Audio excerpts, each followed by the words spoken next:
Hello Electroheads, Tish here.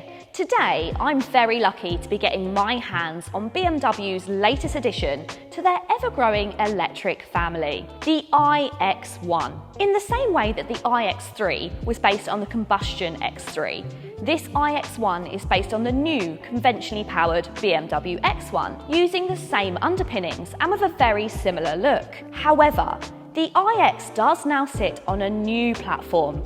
This is called the Far-Wii platform, and unlike the iX3, this platform was designed from the very start to include electric in its offerings. But I know you guys aren't really that keen on cars which are shared with ICE platforms. BMW ensure me that there's no compromise. You have my word. But is that true? Well, hopefully that's what I'm going to find out today. This model here is actually labelled as a prototype, but today I'll be exploring it inside and out. Plus, we'll also be hitting the road. So make sure that you stay tuned if you want to see if the iX1 is about to be the best small electric premium SUV on the market. And don't forget, if you're not already subscribed to Electroheads, then what are you waiting for? Hit that subscribe button. So let's start by talking about design. Personally to me, I think the iX1 is absolutely stunning. Compared to the iX, which is a fabulous looking car, but is very, very out there. And then you have the standard previous X1, which is nice, but it could be considered maybe a little bit boring. Boring. This is brilliant. It's like a perfect blend of the two. You have some of that slightly outrageous styling from BMW with a bit of a larger than normal grille, but it's not huge like in the iX. It's not so kind of divisive in its styling. I really like this. And you guys know I'm not always one for a BMW.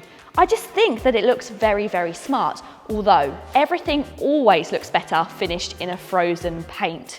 This looks great, doesn't it? And you've also got the contrasting frozen blue details as well that let you know that this is the electric model. In terms of sizing wise, if we're talking about the combustion car, the X1 is the smallest SUV that BMW offer. But the new version of the X1 and the iX1 is actually longer and taller than its predecessor. It's 54mm longer and it's also 44mm higher. It also has a slightly more angular feel about it. The alloy wheels come in options of either 18s, 19s which are fitted to this car, or if you go for the M Sport you get 20-inch alloy wheels. But of course don't forget, that is going to slightly reduce the amount of miles that you're able to get out of the car. But BMW have reassured us that it is a very minimal amount. Now if you think this car looked good from the front, then let's check out the back because I love the rear design of this car. Design language is now much more aggressive than the previous generation X1. I personally think it looks fantastic. It almost looks like a little Transformers helmet. You've got these brilliant 3D LED rear lights, and you have this crease which runs along the bottom of the boot. It just looks fantastic. And you'd think, for it being so square, it would suffer somewhat in its aerodynamics, but not at all. This actually has a fantastic drag coefficiency figure. Now, inside the boot, you have got 490 litres of boot space. In the electric version, it is very slightly compromised over the combustion car. Underneath the floor, there's just a little bit of space which isn't there if you go for the combustion version, but it is very minimal and it's a lot less compromised than you got in the iX3. It's very usable as well. You've got an underneath the boot floor. Come again? Underneath the boot floor, you've got space that you can pop your cables, and also all versions of the BMW iX1 come with an electric boot as standard. I'm just as smitten with the interior of this car as I am with the exterior. Again, it feels very modern and futuristic, but it's a little bit more conventional than perhaps the iX with all of those diamonds all over the place. That certainly wasn't for everyone, but I do think this is for everyone. You've got a really nice mix of materials. You've actually got some false leather on the dashboard and on the seats, and it feels really good quality. I have a little bit of a bugbear with some premium brands still using leather. How dare you! I think it's such a shame when we're being sustainable with our electric vehicles and yet we're still putting leather in them.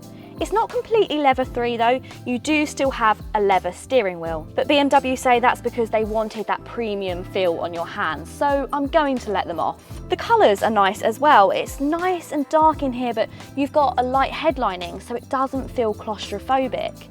You've got some chrome detailing, some gloss black. I love these two screens as well. Can you tell that I'm definitely falling in love with this car? I think I am as well, and it's not something I expected to see.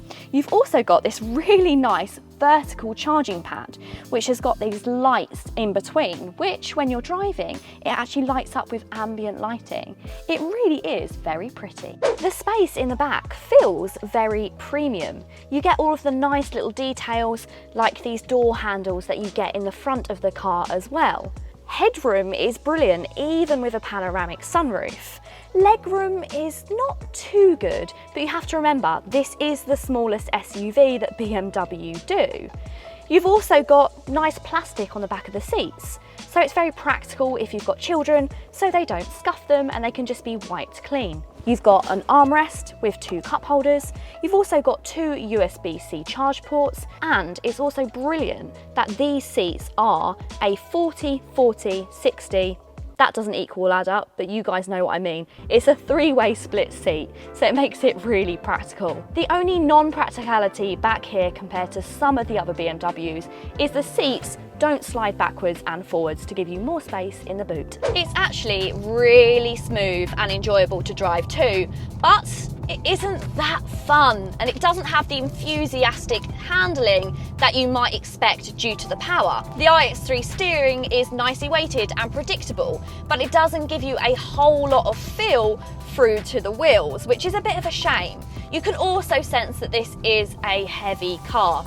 Still, it is one of the better handling electric SUVs, and it's also satisfyingly confident in pretty much all weather and all different road types due to that xDrive capability. For now, this is currently the only choice of BMW iX1, which is labelled the xDrive 30.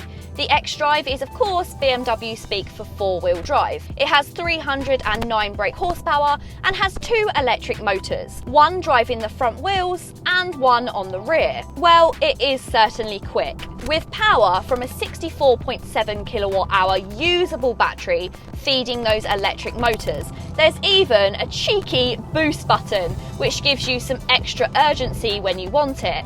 It's no surprise that the BMW iX1 will hit 0 to 62 in 5.6 seconds. That is not slow, even if the Model Y is slightly faster.